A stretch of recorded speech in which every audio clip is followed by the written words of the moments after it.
continuando con las actividades que tenemos para este último día, vamos a dar inicio al panel número 11, Gestión Sostenible del Agua. Es un placer para mí darles la bienvenida, estar con ustedes. Vamos a platicar un poquito, vamos a tratar de ponernos en contexto acerca de sus investigaciones, qué es lo que hacen desde la perspectiva en la que lo abordan, que después de muchos trabajos me parecieron pues interesantes las tres, muy diferentes a la cuestión que yo trabajo, que es lo que me encantó más de este panel que vamos a tener. Entonces, si me lo permiten, me gustaría hacer una presentación muy breve de ustedes, darle lectura, pues para que sepamos entre quiénes estamos hablando, ¿verdad? Comenzamos con la licenciada Valeria. Ella es egresada de la licenciatura en Biología y tiene experiencia en estudios que relacionan malformaciones congénitas y cardiopatías fetales y su relación con la cavidad florícola e industrial. Al mismo tiempo, realiza estudios sobre la afectación que tiene la delincuencia organizada en la recolección de datos ambientales en regiones del Estado de México y al momento cursa la maestría en Ciencias del Agua, donde ha tenido acercamiento con jóvenes de diferentes comunidades, promoviendo el acercamiento a las ciencias con soluciones prácticas para la conservación de especies vegetales y el aprovechamiento del agua de manera doméstica. Acto seguido tenemos a la licenciada Criseida Santos Guevara. Ella es licenciada en Letras Españolas y maestra en Gestión Integral del Agua, y su formación combina estudios socioambientales. Su área de especialización se enmarca en las humanidades ambientales, con énfasis en el análisis del discurso, los ríos urbanos y los procesos de apropiación social del territorio hídrico. Ha explorado cómo los relatos, lenguajes y prácticas culturales configuran la relación entre las comunidades y los cuerpos de agua, especialmente en contextos urbanos atravesados por conflictos socioambientales. Y por último, pero no menos importante, tenemos a Jesús Vladimir Gutiérrez Don Miguel, que es egresado de la licenciatura en Antropología por la Autónoma de Querétaro y tiene interés en realizar estudios y aportaciones desde la perspectiva social y humanística. Ha manifestado que las problemáticas que enfrenta la sociedad surgen de la complejidad de un mundo interrelacionado, así que requiere soluciones nacidas del trabajo conjunto. Actualmente cursa la maestría en Gestión Integrada de Cuencas en la Universidad Autónoma de Querétaro. Acto seguido, me gustaría que pues ustedes nos introdujeran un poquito a sus temas, que nos platicaran de qué van, qué están trabajando, cuáles son sus metodologías, cuestiones por el estilo, para ponernos en contexto. Tenemos una participación de 2 minutos por cada uno, así que comenzamos, por favor. Buenas tardes. Mi investigación actualmente se basa en el hecho de para tener una buena gestión o para tener buenas estrategias de gestión de los recursos hídricos, se necesitan datos puntuales. Por ejemplo, riqueza, diversidad, abundancia de ciertas especies, obviamente también el estado de salud del área que se va a gestionar, los mantos acuíferos, cómo impacta la urbanización también a estos datos. Pero hay una particularidad. En el caso del Zona de Estudio que se sube el Estado de México, o los datos no están actualizados, o los datos son muy esporádicos. Es decir, tenemos estaciones meteorológicas automatizadas que funcionan del 80 al 2020, pero en ese lapso tienen 10, 15 años sin datos. Entonces, de ahí viene la necesidad de saber cómo es que eso es posible. Ahora sabemos que históricamente la zona del sur del estado, específicamente en Tierra Caliente, es una zona conflictiva y también con muchos problemas, no solamente de infraestructura, sino también en el caso de los indicadores de marginación. Educación, ingreso salarial, acceso a servicios básicos. Entonces, lo que estamos haciendo es eso, ver cómo es que la delincuencia y inseguridad que se ha generado de un tiempo a la fecha ha afectado estos índices y cómo se relacionan con la delincuencia. Es decir, si hay muchos delitos, si hay pocos delitos, si se denuncia mucho, si no se denuncia, cómo es que los actores gubernamentales, académicos, la industria, la investigación también se afecta de esto. Entonces, lo que hemos estado encontrando es que uno pensaría que la incidencia de delitos es súper alta en el sur, pero encontramos que no. Y de ahí dijimos, pero ¿por qué no? O sea, es un estado, una zona conflictiva, al final de cuentas, está al lado de Chocán Guerrero, que también son zonas conflictivas. Y resulta que es o porque no se denuncia, y obviamente esos datos no se reflejan, o porque la gente pues ya tiene sus estrategias de mitigación de ese punto, ¿no? Entonces, por ejemplo, en la universidad, cuando nosotros estudiábamos en la carrera, salíamos a campo, pero últimamente esas salidas a campo se ven truncadas, que también afecta a cómo los investigadores se forman, cómo nosotros vemos el sistema, y al no tener una seguridad, pues obviamente tampoco se estudia. Y estamos dejando esa zona sin una buena gestión, precisamente por estas cuestiones más sociales. Y como lo decían anteriormente, no se puede cuidar algo que no sabes cómo está.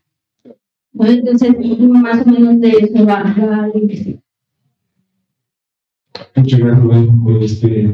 ¿Qué dice? ¿Escuchamos?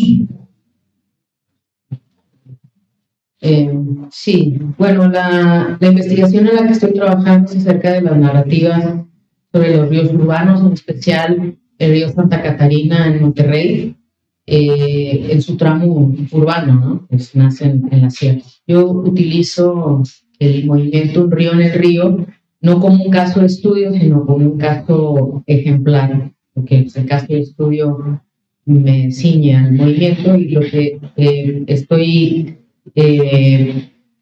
analizando surge, bueno, la motivación es lo que se dice el cambio de narrativa, ¿no? Es el cambio de narrativa necesaria para promover una restauración o una conservación del río, en este caso el río Santa Catarina.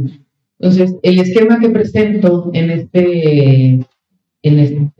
ocasión es todavía muy binario, pero precisamente de lo que se trata es de problematizarlo y analizarlo desde el punto de vista de la econarratología, que son las narrativas, unas formas narrativas de entender el medio ambiente.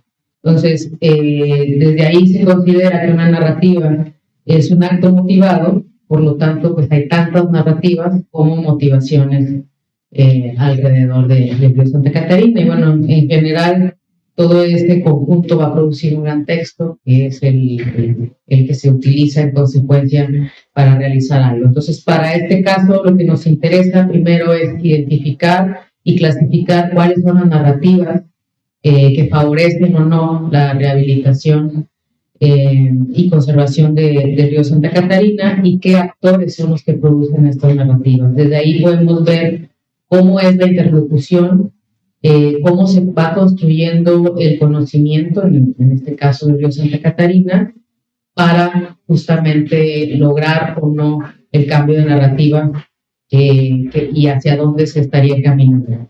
Podría ser, en un escenario ideal, que esto impactara una política pública y que se considerara al río Santa Catarina, o que esta política pública considerara al río Santa Catarina como un actor, no como el objeto del recurso natural o el espacio vacío susceptible a ser ocupado, sobre todo en infraestructura vehicular.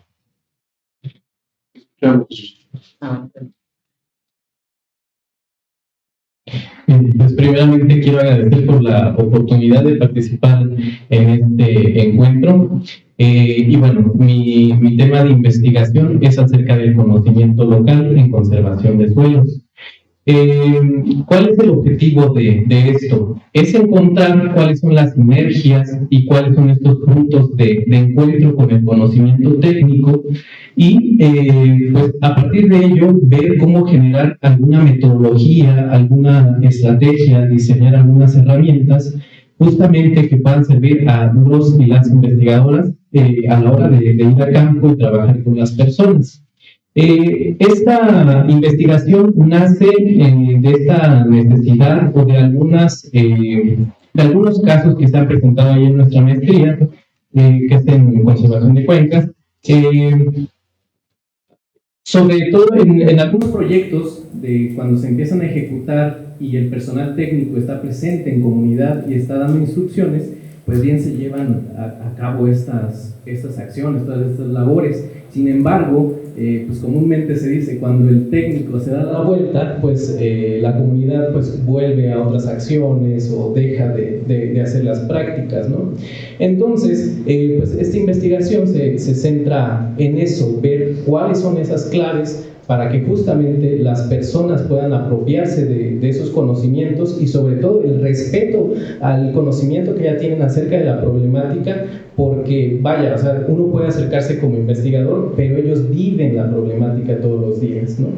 Entonces es muy importante para mí hacer este aporte, sobre todo porque ahí en la maestría hay algunos proyectos ya de años anteriores que han hecho trabajo de conservación de suelos, y bueno, que tendrá que ver la conservación de suelos con el tema del agua, pues es que es todo un ciclo, no se puede ver nada aislado, y justamente por eso en la presentación creo que son problemas de múltiple índole, ¿no? Que necesitan acciones y soluciones a la altura de eso.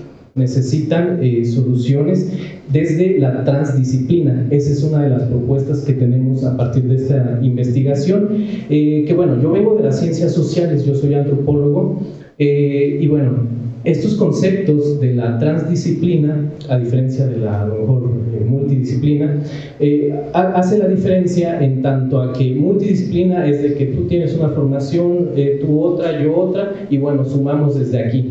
La transdisciplina busca integrar además a otro actor que es quien está viviendo el problema, la comunidad, ¿no? Y que a partir de no el aporte que tenga cada quien, sino de sentarnos a la mesa todos desde cero, plantear cuál es el problema y cuáles son las soluciones y en qué medida puedo aportar, ¿no?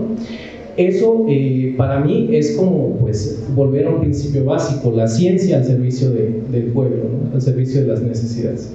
De eso va mi investigación y bueno, pues, es todo. Perfecto. Me parece de verdad muy interesante lo que nos acaban de comentar, porque regularmente cuando platicamos desde las perspectivas que se aborda el tema agua y se realizan eventos como este, te das cuenta que es algo impresionantemente amplio, ¿no? Cuando yo escuchaba, no, pues desde la perspectiva social, pues regularmente tienes una, ¿no? La que tú tienes en tu cabeza, pero te das cuenta que hay investigaciones tan diversas y tan ricas y se complementan también como las de ustedes, que se vuelve algo pues súper interesante de escuchar. Y justamente va en este sentido la primera ronda de preguntas que vamos a hacer, que la conversación se va desarrollando solita y se van a dar cuenta al escucharlas. La primera va para Valeria, que es una pregunta en dos partes, que es la primera: ¿qué estrategias comunitarias e institucionales podrían implementarse para mejorar la recolección de datos ambientales en zonas con alto índice de inseguridad? Y, que va muy ad hoc también, ¿cómo o de qué manera podría integrarse un sistema para la protección de estos defensores ambientales dentro de programas de gestión integrada de recursos hídricos a nivel local? Es una pregunta súper interesante, con muchas aristas, pero con algo muy en común. ¿Hay sistemas? Sí, hay sistemas. ¿Funcionan? No funcionan. ¿Por qué? Como lo decía Jesús, muchos de estos sistemas o muchas de estas acciones van encaminadas del gobierno a la comunidad sin tomar en cuenta a la comunidad. Entonces, una de las aristas, por ejemplo, de la gestión integrada de recursos hídricos es precisamente agrupar a todos los actores, que todos los actores tengan una voz propia, que se escuche y que obviamente se trabaje en conjunto.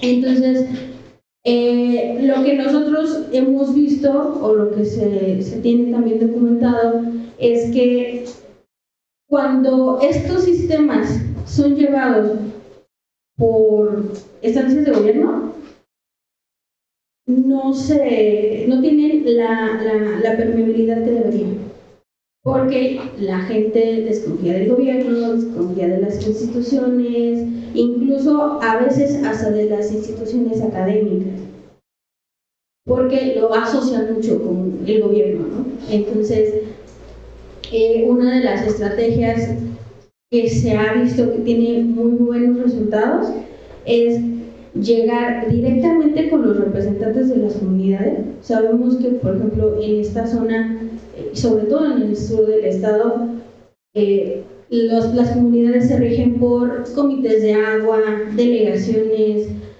algunas comunidades incluso hasta por representantes de la iglesia, ¿no?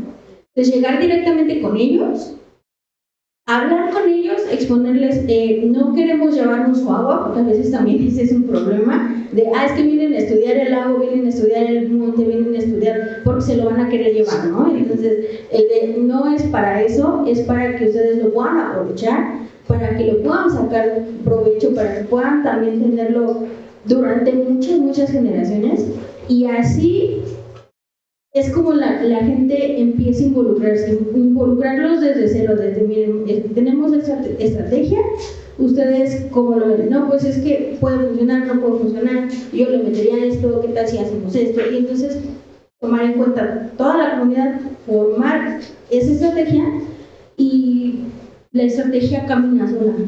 Entonces, incluso la gente de la misma zona te dice, es que ahí no te metes.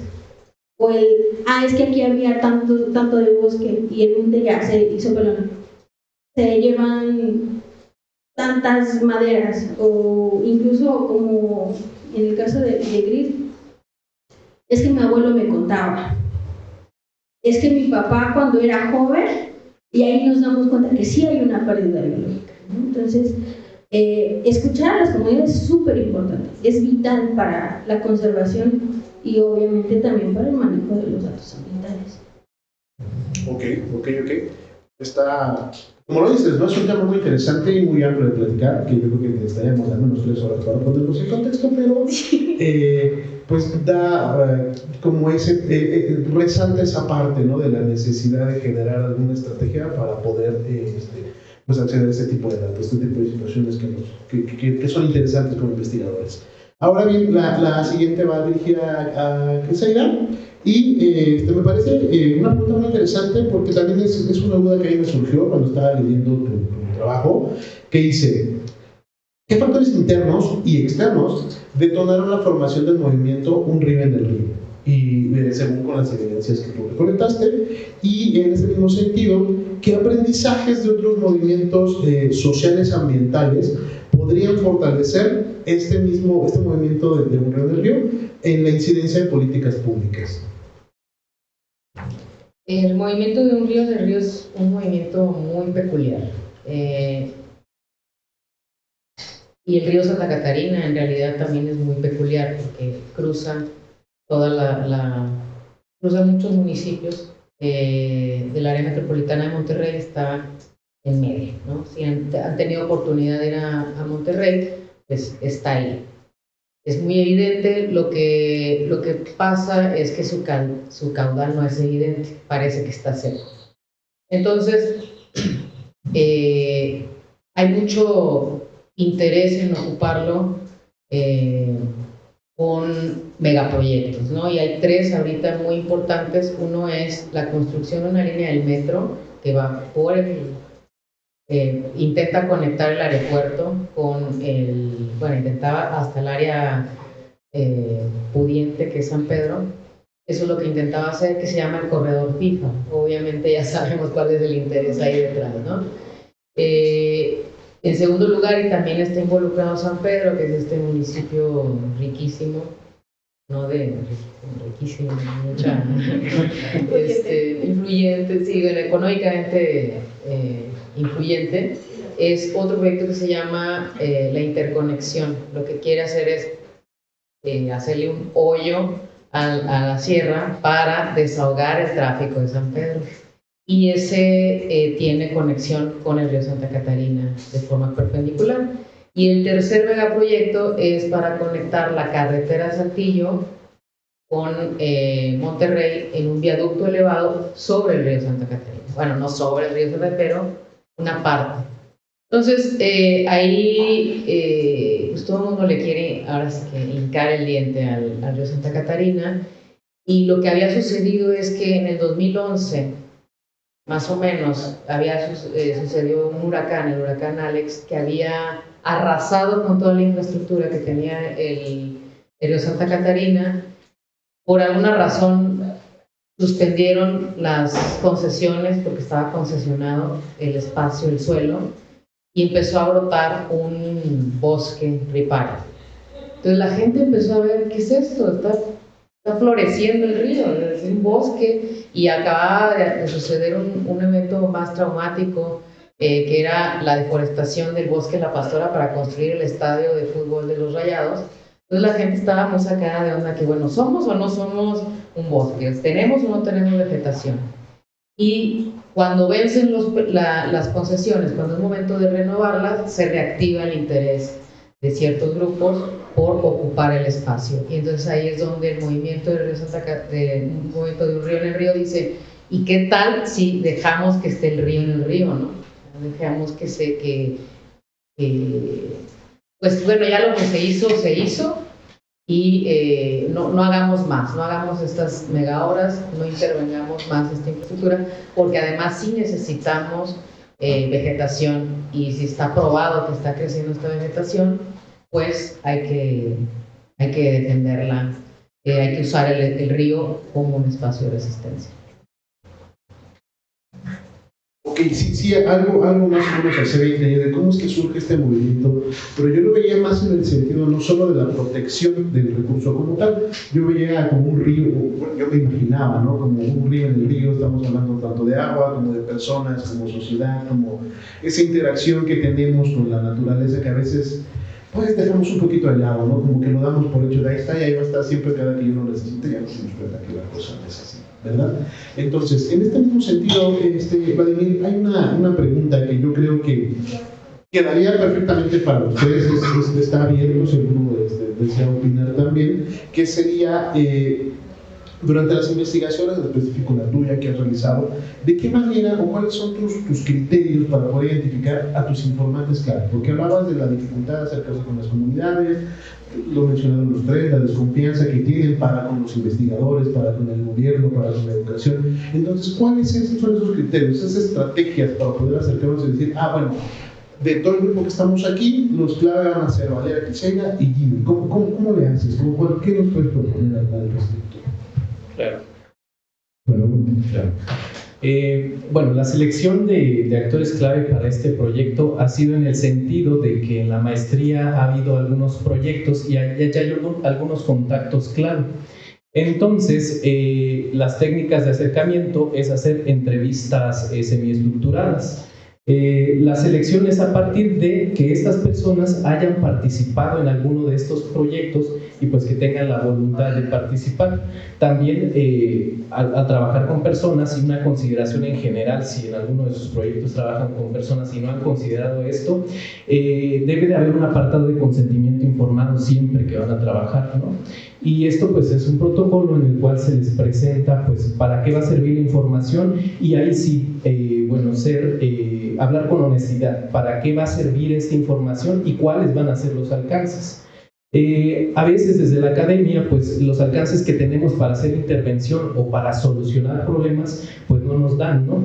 También en eso hay otro punto que ha sido clave a valorar, en donde la ciencia o nuestras investigaciones se miren como un punto transitorio, no un punto de llegada. Con esto quiero decir que seamos como un puente. También yo creo que debe de haber una reforma en programas educativos en tanto a que sumen más materias que nos hablen de cómo gestionar recursos y demás. Y si en algunos programas ya se hace, pues qué bueno, ¿no?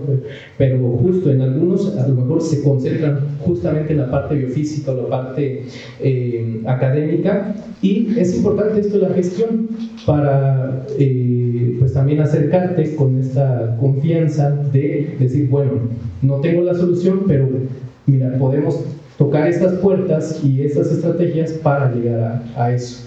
Ese ha sido como el criterio de selección, y bueno, a partir de eso, con la técnica de bola de nieve, haciendo relaciones de confianza, mapeo de actores, y así es como se ha seleccionado como participantes para sondear esto de la conservación de suelos.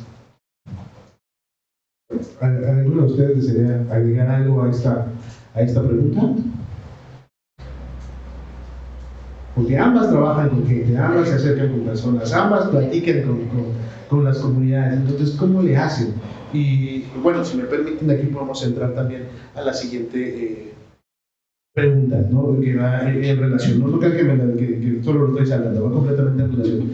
Entonces, cuando tenemos este tipo de acercamientos, o cuando ustedes han hecho este tipo de acercamientos con comunidades, con su gente, con sus actores clave, ¿qué tanto les ha apoyado o les ha dificultado la inserción en las comunidades el marco jurídico, el marco legal en el que están inmersos sus diferentes protestos?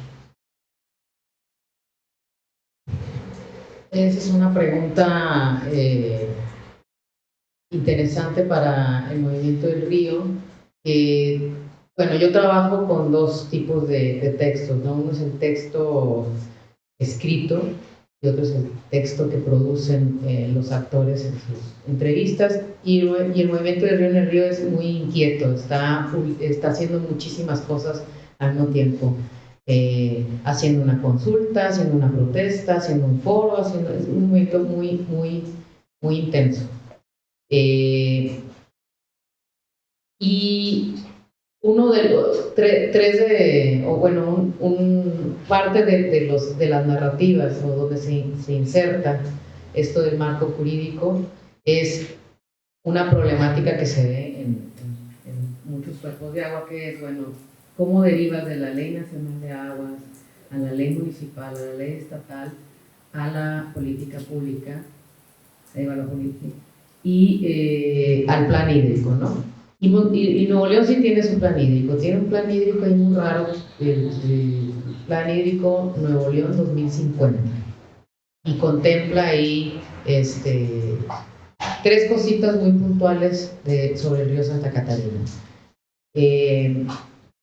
Unas coinciden, otras no coinciden con lo que en realidad están haciendo, ¿no? Entonces dicen, bueno, vamos a proteger el cauce y no sé qué, y bueno, invadirlo no es protegerlo, ¿no?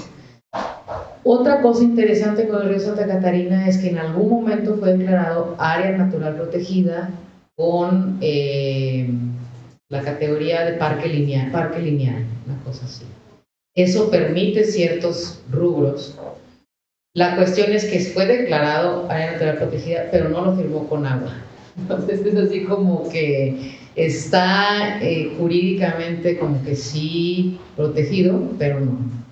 Entonces ahorita lo que quiere el Río del Río es que sea área natural declarado área natural protegida en corredor biológico, ¿no? Una cosa, corredor biológico ripario, una cosa así. Entonces ahí ahí empiezan a saltar todos los tornillos, ¿no? Desde los que son muy desde meternos a qué qué se entiende por área natural protegida en la ley, y luego cómo se reconoce, y luego lo que en realidad quién está cuidando que sí se llegue a cabo eso, ¿no? Entonces, aquí, o sea, es una cosa que está todavía viva, está todavía en progreso. O sea, el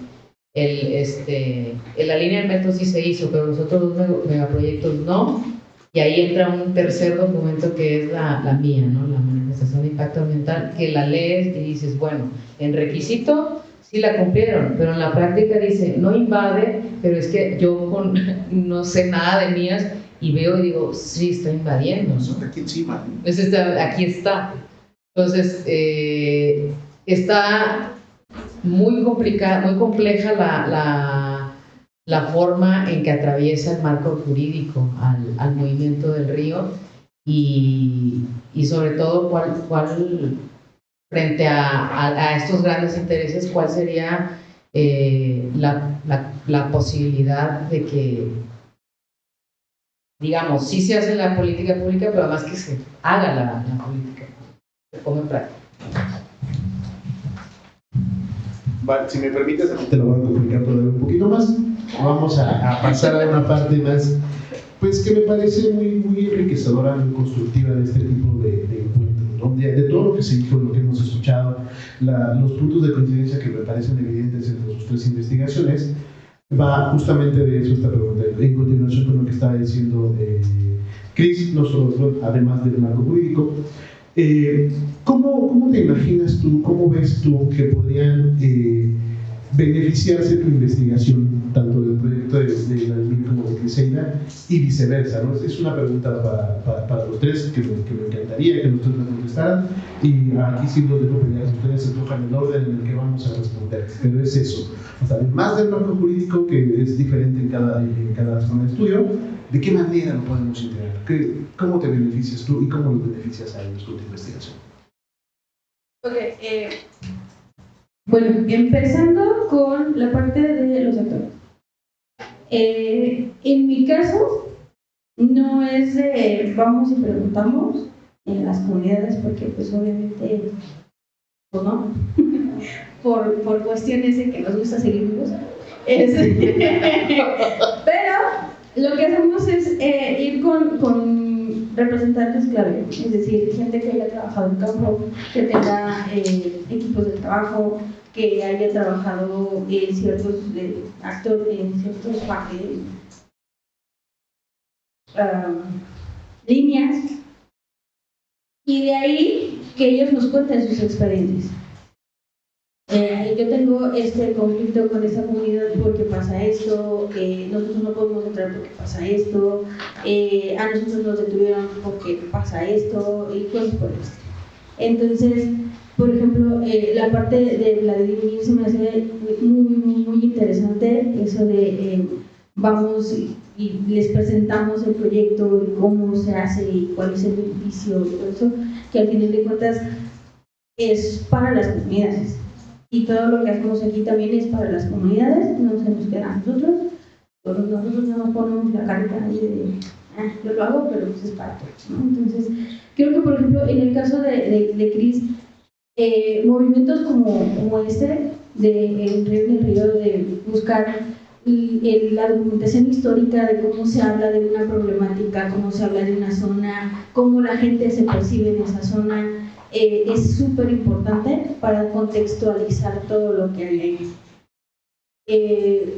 Volvemos a lo mismo, es como un mantra que yo tengo, es decir, no se cuida lo que no se conoce porque no se quiere lo que no se conoce. Claro. Entonces, por ejemplo, un movimiento cultural ecológico como el que tiene Cris en la zona sur del estado, aparte de ser enriquecedor para la investigación, sería darle un sentido de pertenencia a la gente con sus recursos naturales, para que así también se haya un sentido de conservación y exigir a las autoridades un volteame a ver. O sea, yo también tengo agua, yo también tengo bosque, yo también tengo animales, tengo especies que viven solamente aquí, o que igual no viven aquí, pero sí son de importancia. Por ejemplo, el sur es clave en la conservación de un animal que nos encanta a todos, que es la mariposa monarca. Y que ahorita pues está como en un conflicto de si se conserva o no se conserva, porque al final de cuentas el bosque está talado. Claro. Y es, por ejemplo, qué grato y qué bonito sería tener un movimiento que diga, es mi bosque, lo voy a conservar, necesito que tu gobierno, que tu empresas, que tu universidades me ayudes a conservarlo, porque es mío, pero no sé cómo, ¿no? Entonces, la verdad es que al ser biólogo yo siempre salí con la tenemos un método científico y método científico, pero ya cuando te metes a unas cosas más sociales, dices, es que el método científico no siempre funciona, entonces, y como que está cojo, y entonces un sistema cojo no da buenos resultados. Claro, muy interesante. Ahora sí que, ¿quién sigue? Decidan. Sí, gracias. Una intervención cortita. Sí, claro. Ajá. Bueno, yo me llevo de las investigaciones que han presentado pues esta dimensión del riesgo, ¿no? Del peligro para uno como investigador. Yo creo que el entorno que yo estoy analizando pues no hay como conflictos de interés tan grandes. Entonces, si yo quisiera que esta metodología que yo voy a proponer sea replicable en otros lados, me voy a llevar de tarea esa reflexión de, por ejemplo, de grupos de presión, de a lo mejor megaproyectos o intereses ahí económicos que están detrás y pues qué papel jugamos nosotros como investigadores e investigadoras y cuáles son como las formas a lo mejor que podrían ayudarnos a salir a flote en ese conflicto, ¿no? Escuchamos, Cris. Igualmente, un recordatorio de que el nivel de confianza que hay en las instituciones probablemente sea un detonador para que no surjan los movimientos, ¿no? Entonces también ir a analizar qué está sucediendo en comunidades más pequeñas en relación a sus cuerpos de agua, para sacar una especie de factor común de qué es lo que está sucediendo y por qué no están detonando estos movimientos, ¿no? Ok, yo creo que nos llevamos algo bien interesante de aquí, ¿no? Como trabajamos desde tres áreas que podemos decir completamente aisladas una de la otra en el país. Y aquí nos venimos a dar cuenta que pues no están así, ¿no? Que tenemos puntos de coincidencia, que hay cosas que se están investigando aquí que me pueden servir a mí, que me puedo llevar a la tarea, y ¿por qué no? Que pueden detonar investigaciones nuevas, que podamos combinar estas tres para generar algo diferente. No sé cómo explicarles el placer que ha sido para mí escucharlos, aprender un poco más, conocer un poco más desde este ámbito ambiental, biológico, ético, social, normativo, que es súper enriquecedor y es un tema bastante amplio. Entonces me gustaría terminar este panel haciéndoles entrega de sus constancias, que me voy a permitirle una y las otras dos se las hacen igual. Entonces dice: la Universidad Autónoma del Estado de México, a través del Instituto Interamericano de Tecnología y Ciencias del Agua, otorga la presente constancia a Valeria Criseida Vladimir por su participación como panelista en el eje temático Gestión Sostenible del Agua, con el trabajo titulado, ya sabe el nombre de su trabajo, presentado en el 11º Encuentro de Estudiantes de Posgrado de Agua en México, celebrado los días 13 y 14 de mayo de 2025 en las instalaciones del INCA, promoviendo la divulgación científica y el acceso universal al conocimiento. Te entrego este banco, por favor.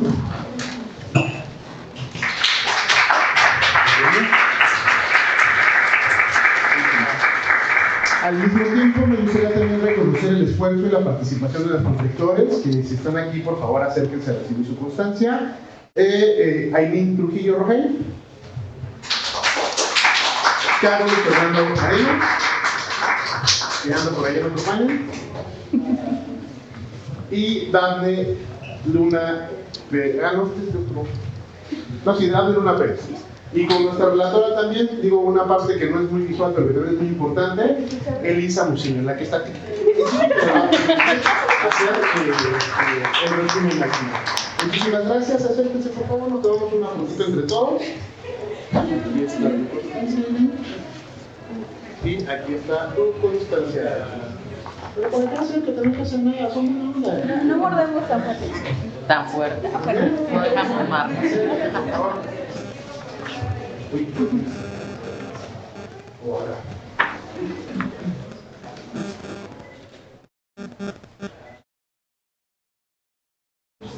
Muy bien, muchísimas gracias. Es un placer tenerlos aquí y continuamos con más. TUWAMEX. Administración 2025-2029.